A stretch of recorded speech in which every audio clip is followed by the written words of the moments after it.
Hi guys, welcome to life tiles. ఈరోజు మనం అక్కా చెల్లెళ్ళు కథ చెప్పుకుందాం. ఒకానొకప్పుడు ఒక రాజు ప్రజల క్షేమమే ధ్యేయంగా పరిపాలన జరిపేవాడు. మంత్రుల ద్వారా, రాజ ఉద్యోగుల ద్వారా ప్రజల బాగోగులను ఎప్పటికప్పుడు తెలుసుకుంటూ ఉండేవాడు. ప్రజల సమస్యలను తెలుసుకొని పరిష్కరించటానికి గూఢచారులను కూడా నియమించాడు. అంతేకాదు, తరచూ తనే మారువేషాలలో తిరుగుతూ తన పాలన గురించి, ప్రజలు ఏమనుకుంటున్నారో, వారి కష్టసుఖాలేమిటో స్వయంగా తెలుసుకుంటూ ఉండేవాడు.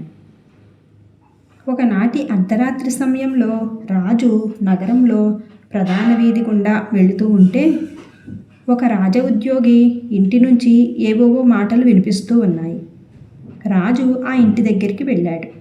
ఒక కిటికీ తలుపు తెరిచి ఉంది. లోపల చిన్న దీపం నుంచి కొద్దిగా వెలుతురు వస్తుంది. మాటలు మాత్రం స్పష్టంగా వినిపిస్తున్నాయి. ముగ్గురు యువతులు తాము ఎలాంటి వారిని వివాహమాడాలో చర్చించుకుంటున్నారు. నాకు భోజనం అంటే మంచి ఇష్టమని మీకు తెలుసు కదా. నాకు రాజభవనంలోని వంటవాణ్ణి పెళ్ళాడాలని ఉంది. అలా జరిగితే మహారాజుకు, మహారాణికి తయారు చేసే వంటలన్నీ రుచి చూడవచ్చు అంది ఒక యువతి. నేను మంత్రినే గనక వివాహమాడితే ఆయనతో పాటు రాజ్యమంతా ప్రయాణం చేసి అన్ని ఊళ్ళు చూస్తాను. కొత్త ప్రదేశాలు చూడటం అంటే నాకు మహా ఇష్టం అని అంది రెండవ యువతి. ఆ తర్వాత కొంతసేపు నిశ్శబ్దంగా ఉంది. ముందు మాట్లాడిన ఇద్దరు యువతులు, నువ్వెందుకు మౌనంగా ఉన్నావు? నీకెవరిని పెళ్ళాడాలని ఉందో చెప్పు అని అడిగారు మూడవ యువతిని. మహారాజు గారు నన్ను వివాహమాడితే ఆయనకు అందమైన పిల్లల్ని కని ఇవ్వాలని ఉంది అని అంది మూడవ యువతి. ముగ్గురు గలగల నవ్వుకుంటూ మాట్లాడుకున్నారు. ఆ మాటలు విన్న రాజు మౌనంగా రాజభవనానికి తిరిగి వెళ్ళాడు. వారి మాటల గురించి తీవ్రంగా ఆలోచిస్తూ ఉన్నాడు. ఇప్పటికే రాజుకు 2 భార్యలున్నారు. ఇద్దరికీ సంతాన భాగ్యం కలగలేదు. ఆ వినిపించిన కంఠస్వరాలు ముగ్గురు అక్క చెల్లెళ్ళవని రాజు ఊహించాడు. మూడో యువతి కోరుకున్నట్టు ఆమెను తాను వివాహమాడితే మంచిదే కదా అని అనుకున్నాడు. మరునాడు తెల్లవారగానే రాజు ముగ్గురు యువతులను రాజభవనానికి రమ్మని కబురు పంపాడు. ఆ యువతులు రాజభవనానికి రాగానే వారి తండ్రిని పిలిచి రాత్రి జరిగిన సంగతి అంతా చెప్పి, మీ పెద్దమ్మాయి మా వంటవాణ్ణి, రెండో అమ్మాయి మంత్రిని వివాహమాడటానికి నేను ఏర్పాటు చేస్తాను అన్నాడు. తనకేసి రాజుకేసి మార్చి మార్చి చూస్తున్న తన చిన్న కూతురు గురించి ఏం చెబుతాడో అని తండ్రి రాజ ఉద్యోగి ఆతృతగా ఎదురుచూశాడు. రాజు మందహాసంగా చిరునవ్వు నవ్వుతూ, నేను నీ చిన్న కుమార్తెను నా 3వ భార్యగా స్వీకరించి ఆమెను రాణిని చేస్తాను అని అన్నాడు. ఆ మాట వినగానే చిన్న కూతురు ఆనందానికి హద్దులు లేకుండా పోయాయి. 3 పెళ్ళిళ్ళు ఘనంగా జరిగాయి. ముగ్గురు పెళ్లి కూతుళ్ళు వారి వారి భర్తల ఇళ్లకు చేరి కాపురాలు చేయసాగారు. తమ చెల్లెలు రాజభవనంలో రాజభోగాలు అనుభవిస్తూ ఉండగా తాము మాత్రం సాధారణ గృహాలలో మామూలు జీవితం గడపవలసి వచ్చిందే అని అక్కలిద్దరూ విచారపడుతూ ఉన్నారు. క్రమంగా ఆ విచారం అసూయగా మారింది. అయితే చెల్లెలు మాత్రం అక్కల పట్ల ఎంతో ప్రేమ ఆదరణతో మసులుకుంటూ ఉంది. తన అక్కలిద్దరికి ఎవరైనా ఒకరు ఆనాటి రాత్రి రాజుగారిని వివాహమాడాలని కోరుకొని ఉంటే తనకి ఈ భాగ్యం లభించేది కాదు కదా అన్న కృతజ్ఞతాభావంతో వారి పట్ల ఎంతో అణకువగా మసులుకుంటూ ఉండేది. ఏడాది తిరిగే లోపల 3వ రాణి గర్భవతి అయింది. కాన్పు సమీపించడంతో తన అక్కలు తనకు సహాయంగా ఉంటే బాగుంటుందని రాజుకి చెప్పింది. రాజు సంతోషంగా ఆమె 2 అక్కలను రాజభవనానికి పిలిపించాడు. వాళ్ళు అక్కడే ఉంటూ ఉన్నారు.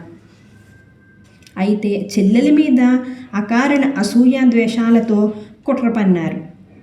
ఆమె మగబిడ్డను ప్రసవించగానే రాణి పరిచారికలో ఒక ఆమె సహాయంతో ఆ బిడ్డను ఒక బుట్టలో ఉంచి రాజభవన సమీపంలో ప్రవహించే నదిలో వదిలేసేలా చేశారు.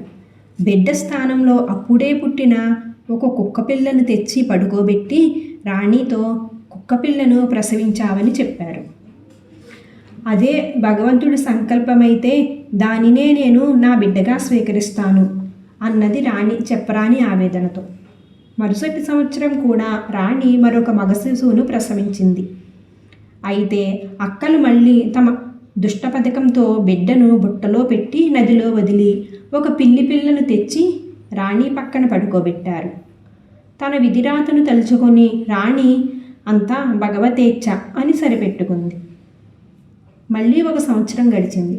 రాణి ఈసారి పెండంటి ఒక ఆడ శిశువుని ప్రసవించింది. అక్కలు మళ్ళీ తమ దుష్ట పథకం ప్రకారం బిడ్డను బుట్టలో పెట్టి నదిలో వదిలి ఒక మట్టి బొమ్మను తెచ్చి రాణి పక్కన పడుకోబెట్టారు. రాణి తనకు జరుగుతున్న దానికి విషాదం చెందింది. రాజు కూడా విచారిస్తూ ఉన్నాడు. ఆనాటి రాత్రి రాజు నన్ను వివాహమాడితే ఆయనకు అందమైన పిల్లల్ని కంటాను అని ఆమె అనడం తలుచుకుని రాజు బాధపడుతూ ఉన్నాడు. రాజు యథాప్రకారం మారువేషంలో మళ్ళీ తిరగటం ప్రారంభించాడు. రాణిగారు కుక్కపిల్ల, పిల్లిపిల్ల, మట్టి బొమ్మలను ప్రసవించడం గురించి ప్రజలు వింతలు వింతలుగా మాట్లాడుకోవటం రాజు విన్నాడు. రాణి మామూలు స్త్రీ కాదని, ఆమె దయ్యమని, అలా పిల్లలకు బదులు జంతువులను కనటం రాజ్యానికి జరుగుతున్న అనర్థాలకు సూచనమని ప్రజలు మాట్లాడుకుంటూ ఉన్నారు. ఆమె ఇంకా రాజభవనంలో ఉంటే రాజ్యానికి అరిష్టమని, ఆమెను అడవిలో వదిలిపెట్టడమే రాజ్యానికి క్షేమమని చెప్పుకుంటూ ఉన్నారు. ఆ మాటలు విన్న రాజు ఆమెను అడవిలో వదిలేశాడు. ఇది ఇలా ఉండగా అంతకు ముందే మరొక విచిత్రం జరిగింది. రాజభవనానికి ఆనుకొని ప్రవహించే నదీ తీరంలో అరణ్య సమీపాన బ్రాహ్మణ దంపతులు నివసించేవారు. ఆ బ్రాహ్మణులకు వేకువజామున నదిలో స్నానం చేసి సంధ్యావందనం చేస్తూ ఉండగా ప్రవాహంలో ఒక బుట్ట కొట్టుకు రావడం కనిపించింది. అందులో అప్పుడే పుట్టిన శిశువును చూసి అతడు ఎంతో ఆశ్చర్యం చెంది బిడ్డను తీసుకుని పోయి భార్యకు ఇచ్చాడు. అంతవరకు సంతానానికి నోచుకొని ఆ దంపతులు బిడ్డను ఎంతో ఆనందంగా పెంచుకుంటూ ఉన్నారు. మరుసటి సంవత్సరం కూడా బ్రాహ్మణుడికి బిడ్డ నదిలో తేలుతూ రావడం కనిపించింది. ఆ బిడ్డను కూడా ఇంటికి తీసుకుని వెళ్ళాడు. పిల్లలిద్దరూ ఒకే పోలికతో ఉండటం చూసి దంపతులు ఆశ్చర్యపోయారు. మళ్ళీ మరొక సంవత్సరం గడిచాక అదేవిధంగా మరొక శిశువు ఉన్న బుట్ట నదిలో తేలుతూ రావటం చూసి బ్రాహ్మణుడు ఆశ్చర్యంతో పాటు ఆనందం చెందాడు. ఇప్పుడు తేలుతూ వచ్చింది ఆడ శిశువు. ఆ దంపతులు పిల్లలకు మదనుడు, మోహనుడు, మోహిని అని నామకరణాలు చేసి అల్లారుముద్దుగా పెంచుకుంటూ ఉన్నారు. కొన్నేళ్లకు బ్రాహ్మణుడు, ఆ తర్వాత అతని భార్య మరణించారు. పిల్లలు తమను తామే పోషించుకోవలసిన పరిస్థితి ఏర్పడింది. ఒకరోజు వేటకు అడవికి వెళ్ళిన రాజు తన పరివారానికి దూరమై దారి తప్పి రాత్రి అయ్యాక కాలినడకన బాగా అలిసిపోయి నదీ తీరంలో ఆ ముగ్గురు పిల్లలు ఉంటున్న ఇంటి దగ్గరికి వచ్చాడు. పిల్లలు ఆయనకు అన్నపానాదులిచ్చి సపర్యలు చేశారు. రాజు ఆ రాత్రికి అక్కడే విశ్రాంతి తీసుకున్నాడు. తెల్లవారి నిద్ర లేచాక రాజు తను ఎవరైనది వాళ్లకు తెలియచేసి తన సహాయం కావలసి వచ్చినప్పుడు రాజధానికి రావచ్చునని చెప్పాడు. రాజు రాజధానికి చేరగానే భటుల చేత వాళ్లకు సంచి నిండుగా బంగారు నాణాలను పంపించాడు.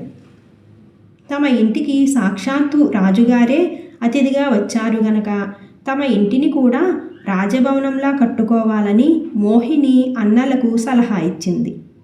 అన్నలు ఆమె కోరికను నెరవేర్చారు. పెద్ద భవన నిర్మాణం జరిగింది. మోహిని అందమైన వస్తువులతో ఇంటిని అలంకరించింది. ఒకరోజు ఒక యోగి అటుకేసి వచ్చాడు. నదీ తీరంలో వెలిసిన అందాల భవనాన్ని చూసి ఆనందం చెందాడు. అయితే అది అరణ్య సమీపంలో ఉండటమే ఆయనకు వింతగా ఆశ్చర్యంగా అనిపించింది. యోగికి అతిథి సత్కారాలు చేసిన మోహిని తమ భవనంలో ఏదైనా లోపం ఉందా అని అడిగింది. అంతా బాగానే ఉంది, అయితే ఇలాంటి భవనంలో బంగారు చెట్టు, బంగారు పంజరంలో బంగారు చిలుక, బంగారు విల్లు ఉన్నట్టయితే మరీ బాగుంటుంది అని అన్నాడు. అవి ఎక్కడున్నాయని అడిగింది మోహిని. ఉత్తర దిశలో ఉన్న కొండ శిఖరం మీద ఆ 3 ఉన్నాయి అని వాటిని ఎలా తెచ్చుకోవాలో వివరాలు చెప్పి వెళ్ళిపోయాడు యోగి. అన్నలు చెల్లెలు ఈ విషయం గురించి బాగా ఆలోచించారు. ఆఖరికి మదనుడు లేచి నిలబడి, చెల్లి, నేను వెళ్ళి వాటిని సాధించుకొని వస్తాను. మీరు జాగ్రత్తగా ఉండండి. ఇదిగో ఈ కత్తిని నీ దగ్గర ఉంచు. నాకేదైనా ఆపద వాటిల్లినట్టయితే ఈ కత్తి పదును తగ్గుతుంది అని చెప్పి చెల్లెలికి తనకి కత్తినిచ్చి బయలుదేరాడు. కొన్ని రోజులు గడిచాయి. కత్తి పదునుతో తలతలలాడుతూనే ఉంది. తన అన్న క్షేమంగా ఉన్నాడని ఆమె భావించింది. అయితే ఒకనాడు ఉదయం కత్తి పదును కోల్పోయి వెలవెలబోయింది. అక్కడ మదనుడికి ఏం జరిగిందంటే, అతడు యోగి చెప్పిన కొండ శిఖరాన్ని చేరుకొని భవనం మెట్లను ఎక్కుతున్నప్పుడు మదన ముందుకు వెళ్ళకు అనే మాటలు వినిపించాయి. అయినా మెట్లెక్కుతూ ఉన్నప్పుడు వెనుతిరిగి చూడకూడదన్న యోగి హెచ్చరికను గుర్తుంచుకున్న మదనుడు తిరిగి చూడకుండా ముందుకు వెళ్ళాడు. మరొక 2 మెట్లు ఎక్కాడు. మదన, ఆగు, నేను వస్తాను అన్న మాటలు తన పెంపుడు తండ్రి బ్రాహ్మణుడి కంఠస్వరంతో వినిపించటంతో అతడు తిరిగి చూశాడు. మరుక్షణమే శిలగా మారిపోయాడు. మోహనుడు తన వేణువును తీసి చెల్లెలికిస్తూ, మార్గమధ్యంలో నాకేదైనా ఆపద వాటిల్లినట్టయితే ఈ వేణువు 2గా చీలి విరిగిపోతుంది అని చెప్పిన అన్నను వెతుక్కుంటూ బయలుదేరాడు మోహనుడు. కొన్నాళ్లకు అతడు కొండశిఖరం మీద భవనాన్ని సమీపించి మెట్లు ఎక్కుతూ ఉండగా, మోహన, నీ వెనకే ఉన్నాను, ఆగు, వస్తాను అంటూ అన్న కంఠస్వరం వినిపించింది. అన్నను వెతుక్కుంటూ వెళుతున్న మోహనుడు ఆ మాటలకు వెనుతిరిగి చూశాడు. అంతే, ఆ క్షణమే అతడు కూడా శిలగా మారిపోయాడు. అక్కడ ఇంట్లో వేణువు 2గా చీలి విరిగిపోవటంతో మోహిని ఎంతో బాధపడింది. ఆ రోజంతా ఎంతో విలపిస్తూ కూర్చుంది. మరునాడు ధైర్యాన్ని కూడగట్టుకొని అన్నలను వెతుక్కుంటూ వెళ్ళాలని నిర్ణయించుకుంది. ఆమె కూడా కొన్ని రోజులకు యోగి సూచించిన కొండశిఖరం మీది భవనాన్ని సమీపించింది. దృఢ సంకల్పంతో భవనం మెట్లెక్కుతూ ఉంది. అమ్మా నాన్నలు, అన్నలు పిలుస్తున్నట్లు ఏవేవో కంఠస్వరాలు వినిపించాయి. అయినా ఆమె వెనుకకు తిరిగి చూడలేదు. హెచ్చరికలు, బెదిరింపులు వినిపించాయి. అయినా ఆమె గుండె నిబ్బరంతో ముందుకు అడుగులేస్తూనే ఉంది. భవన మండపాన్ని చేరి అక్కడి బంగారు చెట్టును, బంగారు పంజరంలోని చిలకను చూసింది. ఆమెను చూడగానే, బంగారు చిలుక, నీకోసమే ఎదురు చూస్తున్నాను. అదిగో ఆ మృదంగం మీద బంగారు విల్లు కనిపిస్తుంది చూడు. ఆ విల్లుతో మృదంగాన్ని వాయించు. ఆ శబ్దం వినగానే శిలలుగా మారిన అన్నలు సజీవనంగా తిరిగి వస్తారు అని చెప్పింది బంగారు చిలుక. మోహిని చిలక చెప్పినట్లే చేసి నా చేతికి బంగారు విల్లు, బంగారు చిలుక వచ్చాయి. మా అన్నలను వెతుక్కుంటూ వెళ్ళిన బంగారు చెట్టును సాధించటం ఎలా అని అడిగింది. మీ అన్నలలో ఒకడు ఈ విల్లుతో ఆ చెట్టు మొదలు తాకితే అది తానంతటా ఆయన చేతిలోకి వస్తుంది అని చెప్పింది చిలుక. మోహిని, నువ్వెలా ఇక్కడికి వచ్చావు అంటూ అన్నలు అక్కడికి రావటం చూసి మోహిని పరమానందం చెందింది. అవన్నీ తర్వాత చెప్తాను. ముందు మీలో ఒకరు ఈ బాణంతో ఆ బంగారు చెట్టు మొదలను తాకండి, అది మీ చేతిలోకి వస్తుంది అని చెప్పింది మోహిని ఉత్సాహంగా. మదనుడు విల్లుతో బంగారు చెట్టును తాకాడు. అది అలాగే లేచి అతడి చేతిలోకి వచ్చింది. ముగ్గురు భవనం నుంచి వెలుపలికి వచ్చి కొండ దిగి ఇంటికి బయలుదేరారు. కొన్ని రోజుల తర్వాత వాళ్ళు రాజును తమ ఇంటికి ఆహ్వానించారు. రాజు వచ్చి భవనం లోపల తిరిగి చూసి వాళ్ళ సంపదను చూసి ఎంతో ఆశ్చర్యం చెందాడు. భోజనాలకు కూర్చున్నప్పుడు పళ్ళాలలో ఆహార పదార్థాలకు బదులు మణులు, మాణిక్యాలు, రత్నాలు, ముత్యాలు ఉన్నాయి. ఏమిటి విడ్డూరం అని అడిగాడు రాజు. ఒక స్త్రీ కుక్క పిల్లలను పిల్లి పిల్లలను మట్టి బొమ్మను ప్రసవించగలిగినప్పుడు బంగారు చెట్టు ప్రసాదించే మణిమాణిక్యాలతో వంట చెయ్యవచ్చు కదా. ఇందులో వింత విడ్డూరం ఏమున్నాయి అని బంగారు పంజరంలోని బంగారు చిలుక అంది. చిలుక మాటలలో అంతరార్థాన్ని రాజు తెలుసుకున్నాడు. అయితే నా పిల్లలు ఇప్పుడు ఎక్కడ ఉన్నారు అని అడిగాడు. నీ ఎదుటే ఉన్నారు మహారాజా. అసూయాగ్రస్తులైన రాణి అక్కలే రాణిగారికి కుక్కపిల్ల పిల్లి పిల్ల మట్టి బొమ్మ పుట్టాయని చెప్పారు. ఇప్పుడైనా వెళ్ళి ఆమెను ఏలుకోండి మహారాజా అని చెప్పింది బంగారు చిలుక. రాజు వెళ్ళి అడవిలో ఉన్న రాణిని వెంటబెట్టుకొని అక్కడికి వచ్చాడు. పిల్లలను చూసి తల్లిదండ్రులు, తల్లిదండ్రులను చూసి పిల్లలు చెప్పలేనంత ఆనందం పొందారు. కథ సుఖాంతం. Thank you for watching guys.